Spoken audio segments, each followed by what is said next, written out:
Amados irmãos e irmãs, quando nós olhamos para essa liturgia, para essa novena, particularmente para o dia de hoje, nós somos convidados a olharmos para o rosto misericordioso de Deus, mas um rosto misericordioso que se revela no seu Filho.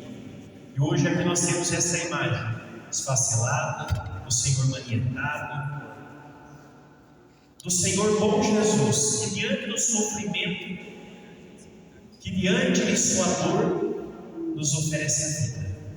E quando nós somos convidados a olhar para o rosto de Jesus, nós somos convidados a olhar para o rosto do Pai.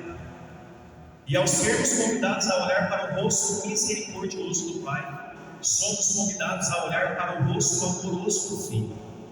E ao olharmos para o rosto, o Senhor nos faz um convite a não apenas contemplarmos aquilo que é externo, mas a mergulharmos naquilo que é eterno. Ao olharmos para o rosto do Pai e do Filho, somos convidados a mergulhar no coração, mas não um coração como muitos compreendemos diante daquela visão que nós temos aqui no nosso Ocidente, mas uma visão um pouco do Oriente, a olharmos para o centro, para o âmago, para o mistério de nossa fé. Porque às vezes corremos o risco de olharmos para o coração do Senhor com um olhar sentimental, de sentimentalismo. Não é que não podemos sentir ao olharmos para o Senhor, mas ao olharmos para o coração do Senhor, precisamos aprender a tomar uma decisão na vida, que sentindo ou não, isso que chamamos de fé, eu escolho viver com o Senhor. Vocês vão entender o que o Padre quer dizer. Quando nós olhamos para essa liturgia, sobretudo para a primeira leitura, nós escutamos São João dizendo em sua carta: Deus caritas est, Deus é amor. E quando nós olhamos para o amor de Deus, nós compreendemos que o amor de Deus ele está além do amor humano. Nós podemos compreender o amor de muitas maneiras, mas vou trazer duas faces do amor: o amor reciprocidade e o amor escolha. O que seria o amor reciprocidade?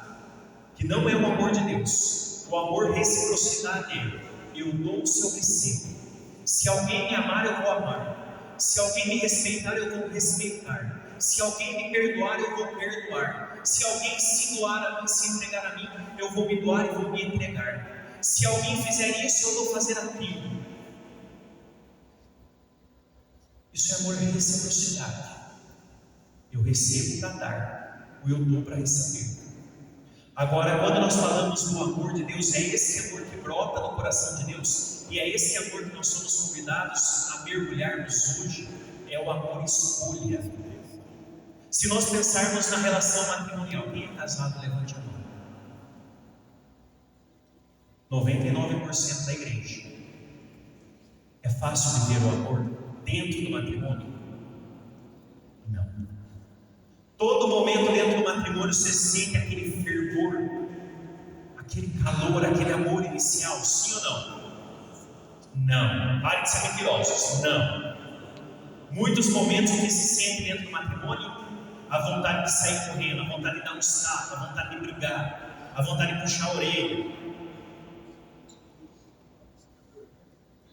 Senão vocês vivem em outro mundo, vocês são extraterrestres. Se vocês falarem para mim que só tem coisa positiva no matrimônio, vocês são extraterrestres. Matrimônio tem dificuldades, não tem? Tem momentos que se ama muito, tem momentos que se questiona sobre a vocação, tem momentos que o amor dá aquela esvaziada. Quando se trata da fé, a fé não é diferente. Tem momentos da fé que nós sentimos um fervor tremendo. Tem momentos na vida que ao sentirmos, nós oferecemos mais a Deus. Isso é reciprocidade. Agora, quando é o amor escolha, é quando mesmo não sentindo, eu me dou ao Senhor. Porque tem momentos na fé que nós vamos rezar, que o amor ele não vai estar gritando dentro de nós. Seja por causa do vazio que nos assola, seja por causa da escassez, seja muitas das vezes por causa da frieza da fé, seja por alguma dor, algum sofrimento, algum momento complicado que estamos vivendo na vida. É aí que nós temos que escolher o Senhor. Escolher o Senhor nos momentos que o Senhor nos oferece algo, é que o arde dentro de nós. É fácil. Mas tem momentos que o Senhor oferece e nós não sentimos nada. E é nesse não sentir nada que nós precisamos nos doar, continuar nos ofertando ao Senhor. E se a gente não tiver claro essas duas faces do amor dentro de nós, corremos o risco de sermos intensos em nossa vida de fé somente quando o Senhor tem algo a nos oferecer ou nós sentimos algo diante do Senhor. E vai ter momentos na vida que nós não vamos sentir nada. Vai ter momentos na vida que nós vamos questionar o que estamos fazendo aqui. Vão ter momentos na vida que nós vamos nos perguntar se de fato nós temos fé, se de fato nós cremos, se de fato nós acreditamos, se de fato nós vivemos o amor. E é quando nós amamos com esse segundo amor, com amor escolha, é que nós nos tornamos reflexos de Deus. É quando nós amamos com esse segundo amor que nós compreendemos o que é ser de Deus. Amemos uns aos outros. É fácil amar uns aos outros? Não. Quando o outro nos pisa, quando o outro nos machuca, quando o outro nos diz algo, quando o outro ele faz com que a gente sinta alguma dor devido a alguma situação, é fácil amar? Não. Sabe por quê? Porque nós estamos acostumados a viver com amor reciprocidade, amar quem nos ama. Só que o amor de Deus não é esse. O amor que São João nos fala na primeira leitura é o amor escolha. Mesmo que o outro não mereça, eu vou amar. Mesmo que o outro tenha feito mal a mim, eu vou amar. Mesmo que o outro tenha me prejudicado, eu vou amar. Porque o amor fala de mim e não dele. E se eu não faço isso, o que me difere dele? O que me difere dele é amar com o amor de Deus. E o amor de Deus não espera dar para receber, ou receber para dar. Então, amados irmãos e irmãs, se nos amamos uns aos outros, São João vai nos dizer: é aí que Deus permanece conosco, é aí que Deus permanece em nós, é aí que Deus fala em nós. Por isso que a missão do cristão é viver do amor. A missão do cristão é viver de Deus, porque se Deus é amor, consequentemente, a missão do cristão é viver de Deus. E ao viver de Deus, somos convidados a viver do amor. Esse é o caminho para a santidade. O caminho do amor é o caminho para a santidade. O caminho de Deus é o caminho certo para quem quer chegar aos céus. E o interessante é que o Senhor bom Jesus, Ele nos ensina muito sobre este amor. Porque esse amor foi até o extremo, mesmo quando não merecíamos. Porque ora nós dizemos: Hosana, filho de Davi, logo em seguida crucifica-o. Mas mesmo com os gritos de crucifica-o, o que ele faz na cruz? Ele oferta o amor. Pai, perdoa-lhes, eles não sabem o que fazem. Por isso que o Senhor nessa liturgia nos convida a amarmos com esse amor com que Ele perdoou na cruz. Por isso que nós dizemos que ao olharmos para o rosto do Pai misericordioso, nós enxergamos o amor do Filho. Não sei se vocês sabem o que é misericórdia, mas misericórdia vem de duas palavrinhas do latim: misericórdia, cordis. Miséria e coração. Misericórdia é Deus colocando o seu coração, o seu amor em nossas misérias. E amarmos uns aos outros, como nos propõe São João, é aprendermos a colocar o nosso coração na miséria do outro. Porque o nosso coração pode ser salvação do outro. E foi isso então que nós escutamos no Evangelho de hoje. Quando nós olhamos o Senhor consolando Marta e Maria diante dessa dor e desse sofrimento por ter perdido o irmão. Jesus chora, sim. É um dos textos mais encantadores e bonitos do Evangelho, vermos que o Senhor, Ele, embora tenha escolhido viver o amor, com a sua segunda face, o amor escolha, o amor doação, o amor entrega, o Senhor também, Ele amou com amor sentimento. Ele sofreu, porque tratava eles como amigos. Já não vos chamo servos, João 15:15, mas amigos, porque você ia conhecer tudo que meu Pai revelou. Então o Senhor amava com amor também de amigo, esse amor de proximidade, esse amor de quem tem zelo, carinho. E por isso o Senhor chora. Mas o Senhor para do choro, para do sentimento. Não, o Senhor se torna esperança para Marta e para Maria. Porque para Marta e Maria, Ele revela a sua própria vida, ou se revela como vida. Eu sou a ressurreição e a vida. E aqui está o centro de nossa fé, a vida que brota da ressurreição. Eu sou a ressurreição, eu sou a vida. Então, amados irmãos e irmãs, o Senhor desperta, sobretudo em Marta, porque o diálogo acontece com Marta, desperta em Marta uma fé muito profunda, uma fé muito verdadeira à luz da ressurreição. Tanto é que quando Marta, diante da dor do sofrimento, se aproxima dele: Senhor, se estivesses aqui, meu irmão não teria morrido. E eu sei que o que pedires a Deus, Ele te concederá. O que o Senhor faz, mesmo chorando, teu irmão ressuscitará. Eu sei, Senhor, eu sei. Só que a pergunta nesse, teu irmão ressuscitará, e eu sei, e depois vem a profissão de fé de Marta, está uma pergunta: crês isto? Essa pergunta hoje também ela cabe para cada um de nós. Diante de nossa dor, diante do nosso sofrimento, diante de nossas doenças, diante das dificuldades do matrimônio, da família, do cuidado com os filhos, do zelo com os pais, do ser comunidade, lá no trabalho, por onde nós estivermos, você crê isso? Você crê que Deus está com você? Você crê que Deus caminha com você? Você crê que Deus está no seu matrimônio, na sua família? Que Deus está no meio das pessoas com quem você convive? Você crê que Deus está aqui vivo? Esta é a palavra ou a pergunta essencial diante dessa liturgia, que o Senhor Jesus nos faz diante de sua bondade. Você crê nisso? Olha para o irmão que está do lado e pergunta assim: você crê no bom Jesus? Sim ou não? Mas se nós não tomarmos cuidado, às vezes esse crer é fraquinho, não é? O que Marta disse? Eu creio firmemente que Tu és o Messias, que Tu és o Cristo, que Tu és o Filho de Deus. Eu creio que o Senhor é o Senhor da minha vida. Tem uma afirmação de um escritor, de um filósofo russo chamado Dostoiévski. Ele vai dizer assim: dentro de cada ser humano, existe um vazio do tamanho de Deus. E se nós não aprendermos a nos questionarmos todos os dias: eu creio verdadeiramente?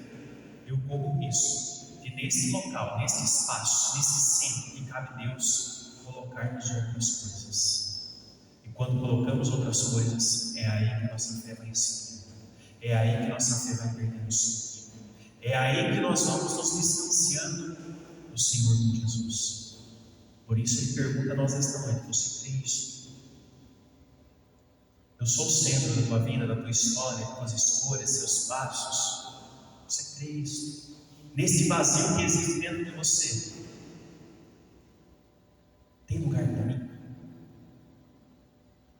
Eu consigo caber nesse espaço? Essa é a pergunta que precisamos fazer. Deus cabe. Certa vez, uma criança, ela perguntou para o seu pai: pai, qual que é o tamanho de Deus? Hoje podemos dizer: qual que é o tamanho do nome de Jesus? O pai, sem saber muito o que responder: olha, filho, está vendo um avião passando no céu? Está vendo aquele avião no céu? Filho, estou vendo, pai. Aquele é o tamanho do Senhor bom Jesus. O filho ficou triste: nossa, pai, como que Deus, como o bom Jesus é pequenininho. Aí o pai ficou triste, mas o pai desistiu de mostrar o tamanho de Deus, o Senhor bom Jesus, para o filho. Não. Teve uma ideia para levar meu filho no aeroporto. Levou o filho no aeroporto. Levou o filho bem pertinho do avião. E disse: lembra quando você me perguntou o tamanho de Deus? Lembro, pai. Está vendo esse avião na sua frente? Esse é o tamanho de Deus. Nossa, pai, como que Deus é grande. Aí o pai disse para o filho: sim, Deus é grande à medida que nós nos aproximamos dele. Porque ele já se aproximou de nós. E todos os dias ele continua a se aproximar de nós. Mas o esforço, ele também tem que ser diante de nossa liberdade, de nossa escolha. Por isso que amar é uma escolha. E por escolha, assim como o Senhor por amor se aproxima de mim, eu sou convidado também a me aproximar dele. Por isso que Marta e Maria não deixaram ser consumidos pela dor e pelo sofrimento, mas pelo amor experimentado no amigo Jesus. Encontrou na ressurreição o sentido para a vida. Crês isso? Crês isso? Creio que todos nós aqui temos sonhos, não temos? Todos nós aqui temos projetos. Talvez alguns sonhos, projetos foram realizados, talvez alguns não foram possíveis, outros ainda talvez estejam borbulhando, fervilhando aí dentro. Mas digo uma coisa para vocês: nunca deixem de permitir que o Senhor bom Jesus sonhe em vocês. Nunca deixem, porque as propostas para desistirmos do Senhor serão imensas, serão várias. A proposta para nos afastarmos da fé, várias. Mas nunca permita que o Senhor se afaste de você. E nunca se permita se afastar do Senhor. Experimente esse amor verdadeiramente. Não tenha medo de se lançar nesse amor. Às vezes nós temos medo de nos lançarmos no amor por medo de errarmos. Se for preciso errar para crescer e amadurecer no amor de Deus, que assim seja. Mas não desista. Porque às vezes o medo não nos deixa experimentar a profundeza do amor de Deus. Tem até uma música do Frei Gilson que diz assim: deixa Deus sonhar em ti, deixa Deus sonhar em ti, não tenhas medo, é Deus que te segue a lei, segue a lei. É isso que o Senhor diz para nós nas dificuldades. Segue a lei, segue a lei. Verás o caminho difícil demais. Verás tempestades que te... Mas quando o sonho é de Deus, ninguém destruirá. Se Ele prometeu, também cumprirá. Tenha paz, e esse é o maior erro nosso, né? E saiba esperar. O melhor de Deus virá. Tenha paciência, saiba esperar. Porque a nossa ansiedade às vezes não nos deixa esperar, muito menos ter paciência. Mas é preciso. Por isso que o Senhor disse: segue a lei. Vocês parecem um bando de gato cantando. Segue a lei. Segue a lei. Segue a lei. Por isso que a gente volta para casa com essa pergunta. Diante dos seus sonhos, dos seus projetos, diante desse convite que o Senhor nos faz estarmos próximos do seu coração, experimentando o rosto misericordioso do Pai, a pergunta essencial: desisto? Sim, Senhor, eu creio. Que esse seja o nosso desejo nesta noite e que essa seja a pergunta que a gente possa levar para casa para a nossa reflexão. Desisto? Sim, eu creio. E no instante de silêncio, falemos com Deus.